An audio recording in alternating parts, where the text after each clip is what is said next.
Hello mga beshi! For today's video nga ay lulutuan ko naman sila ng pork curry. Beef curry nga sana ang plano ko pero ayaw nila ng beef at sawa na rin daw sila sa chicken.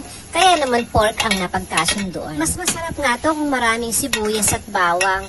Saka nilalagyan ko rin ng luya. Ewan ko sa inyo kung nilalagyan nyo. Basta version ko to. Sinasangkutsa ko rin ang patatas, ang carrots, para naman hindi siya masyadong lumata. Konting halo para hindi naman siya matutong at takpan ng ilang minuto.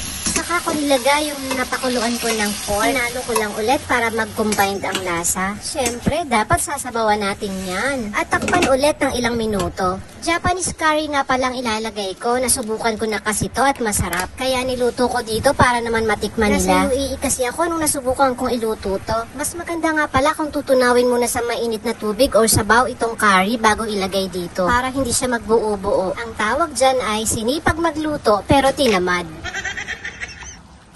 Ayan, tikiman time na. Siyempre, hindi pwedeng hindi masarap yan. Hindi nga ako masyadong mahilig sa mga curry, pero nung natikman ko ang Japanese curry, sinipag nga akong lutuin to. Naihabol ko nga ang bell pepper dahil munti ko nang makalimutan. At ayan na nga ang finished product. Kanina pa nga nila inaantayan. Naku, mukhang mapapadami ng rice tong anak ko ah.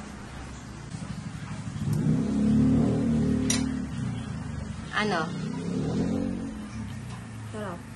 Ano rate mo?